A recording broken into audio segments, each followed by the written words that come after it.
এসব ছবি ভিডিও দেখে অনেকেরই সন্দেহ হবে এগুলো এআই কিনা, কারণ বহুল প্রচলিত আন্তর্জাতিক গণমাধ্যমে ইসরায়েলের করুণ অবস্থার কোনো খবর নেই। যত সব খবর আছে ইসরায়েল আমেরিকার জয় জয়কারের আর ইরানে হামলার মাধ্যমে গুড়িয়ে দেয়ার। তবে আসল তথ্য ভিন্ন। যুদ্ধের 12 দিনের মাথায় অনেকটাই ভেঙে পড়েছে ইসরায়েলের আকাশ প্রতিরক্ষা ব্যবস্থা। ফলে ইরানের সস্তা ড্রোন আর লেবানন হিজবুল্লাহ যোদ্ধাদের ছোড়া স্বল্প রেঞ্জের মিসাইল নির্দিষ্ট লক্ষ্যে আঘাত হানছে সফলভাবে।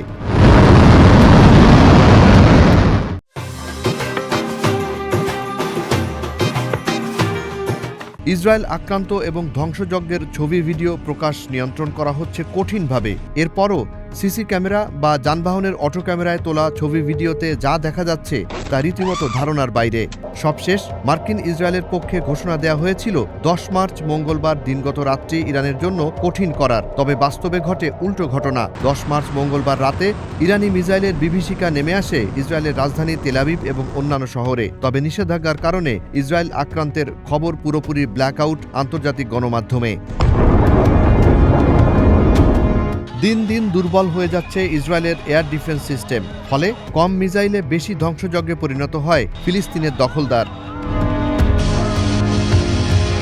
লেবাননের হিজবুল্লাহর ছোড়া মিসাইলে ধ্বংস হয়ে যায় ইসরায়েলের স্যাটেলাইট কমিউনিকেশন সেন্টার। এক বিবৃতিতে ইরাকের ইসলামী প্রতিরোধ বাহিনী জানায়, গেল 24 ঘণ্টায় ইরাকের প্রতিরোধ বাহিনীর 31 অভিযানে নিহত হয় অন্তত 13 মার্কিন সেনা।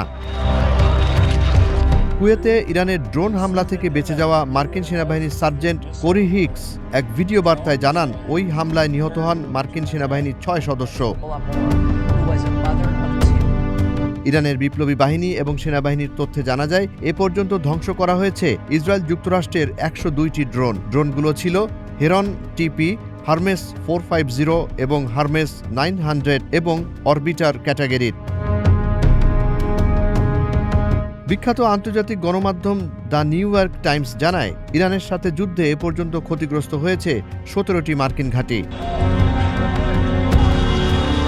ইরানের পররাষ্ট্রমন্ত্রী আব্বাস আরাকচি বলেন, নেতানিয়াহু উপলব্ধি করতে পারছেন না যে ইরানের শক্তিশালী সশস্ত্র বাহিনী কিভাবে ইসরায়েলকে তার আগ্রাসনের জন্য শাস্তি দিচ্ছে। আমাদের ক্ষেপণাস্ত্রগুলো ব্যাপক ধ্বংসযজ্ঞ চালানোর পাশাপাশি ইসরায়েলি নেতাদের মধ্যে ভয় ও আতঙ্ক ছড়িয়েছে। দখলদার বাহিনীর বিমান প্রতিরক্ষা ব্যবস্থা ব্যাপকভাবে ক্ষতিগ্রস্ত হয়েছে। আমরা সবে শুরু করেছি। এদিকে ইরানকে জাহান্নাম বানানোর যুক্তরাষ্ট্রের হুমকিকে থোড়াই কেয়ার করে দেশটির রাস্তায় গেল রাতেও নামে হাজার হাজার জনতা। ইসরায়েল যুক্তরাষ্ট্রের আধিপত্য রুখে দিয়ে দেশটির সার্বভৌমত্ব রক্ষায় রাস্তায় নামে উল্লেখযোগ্য সংখ্যক ইরানি নারী।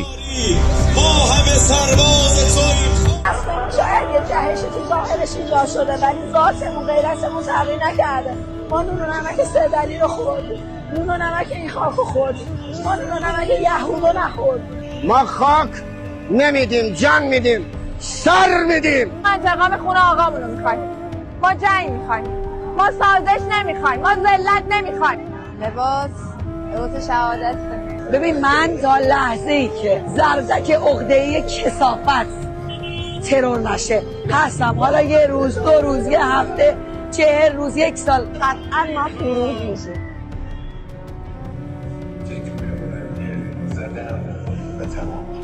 اون نشده میزنیمتون، لهتون میکنیم، مرگ بر وطن فروش. জুনায়েদ আলী সাকি, বৈশাখী সংবাদ।